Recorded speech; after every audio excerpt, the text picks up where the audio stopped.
ಚಾಮರಾಜನಗರ ಜಿಲ್ಲೆಯ ಗುಂಡ್ಲುಪೇಟೆ ತಾಲೂಕಿನ ಪಡಗೂರು ಗ್ರಾಮದಲ್ಲಿ ಆಘಾತಕಾರಿ ಘಟನೆಯೊಂದು ಸಂಭವಿಸಿದ್ದು, ಅಕ್ರಮ ವಿದ್ಯುತ್ ತಂತಿ ತಗುಲಿ ಸುಮಾರು 2 ವರ್ಷದ ಹುಲಿಯೊಂದು ಸಾವನ್ನಪ್ಪಿದೆ. ಗ್ರಾಮದ ರವಿಚಂದ್ರ ಎಂಬುವರಿಗೆ ಸೇರಿದ ಜಮೀನನ್ನ ಕೇರಳ ಮೂಲದ ಪರಮೇಶ್ ಎಂಬುವರು ಗುತ್ತಿಗೆಗೆ ಪಡೆದಿದ್ರು. ಈ ಜಮೀನಿನಲ್ಲಿ ಕಾಡು ಪ್ರಾಣಿಗಳ ಹಾವಳಿ ತಪ್ಪಿಸುವಂತಹ ಉದ್ದೇಶದಿಂದ ಅಕ್ರಮವಾಗಿ ವಿದ್ಯುತ್ ತಂತಿಗಳನ್ನು ಅಳವಡಿಸಲಾಗಿತ್ತು. ದುರಾದೃಷ್ಟವಶಾತ್ ಆಹಾರವನ್ನು ಅರಸಿ ಬಂದಂತಹ ಹುಲಿ ಈ ತಂತಿಗಳನ್ನು ಸ್ಪರ್ಶಿಸಿದ ಪರಿಣಾಮವಾಗಿ ಸ್ಥಳದಲ್ಲಿ ಮೃತಪಟ್ಟಿದೆ. ವಿಷಯ ತಿಳಿತಾ ಇದ್ದಂತೆಯೇ ಅರಣ್ಯ ಇಲಾಖೆ, ಪೊಲೀಸ್ ಮತ್ತು ಸೆಸ್ಕ್ ಅಧಿಕಾರಿಗಳು ಸ್ಥಳಕ್ಕೆ ಭೇಟಿ ನೀಡಿ ಪರಿಶೀಲನೆ ನಡೆಸಿದ್ದಾರೆ. ಸದ್ಯ ಈ ಸಂಬಂಧ ಪ್ರಕರಣ ದಾಖಲಾಗಿದ್ದು, ವನ್ಯಜೀವಿ ಸಂರಕ್ಷಣಾ ಕಾಯ್ದೆಯಡಿ ಅಕ್ರಮ ವಿದ್ಯುತ್ ಸಂಪರ್ಕ ಕಲ್ಪಿಸಿದವರ ವಿರುದ್ಧ ತನಿಖೆ ಚುರುಕುಗೊಂಡಿದೆ.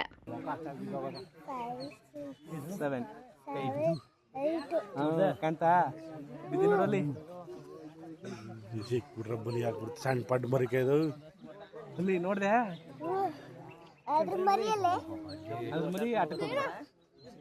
ಸಣ್ಣ ಪಡ್ಡು ಮರಿ ದೊಡ್ಡ ಸರಿ ಮಸ್ತ್ ಆಗೋದು ಎಲ್ಲ ತಪ್ಪಿಡ್ದಾಗ ಅದು ಎಲ್ಲಿ ಪುಟ್ಟಿ ಎಲ್ಲಿ ತಂತಿ ಅದು ಸಣ್ಣ ತಂತಿ ಬಿಡ ಕಡ್ಡಿ ಮಾಡಬಾರ್ದು ದೇಸಿ ಮರ ಅದೇ ಕರೆಂಟು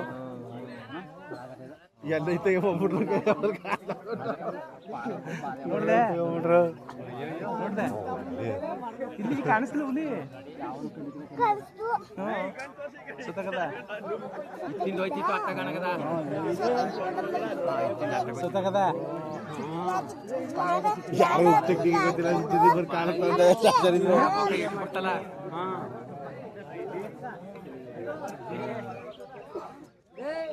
ರಾತ್ರಿ 8:00 ರಾತ್ರಿ 8:00 ರಾತ್ರಿ ಇಲ್ಲಿದಾರಂತೆ ಗೊತ್ತಾಗ್ಬಿಡ್ದವ್ರಿಗೆ ಹೆಂಗ್ ಡ್ರೋನ್ ಬಿಡ್ತಾರಂತಲ್ಲ ಡೈಲಿ ಏ ಇಲ್ಲ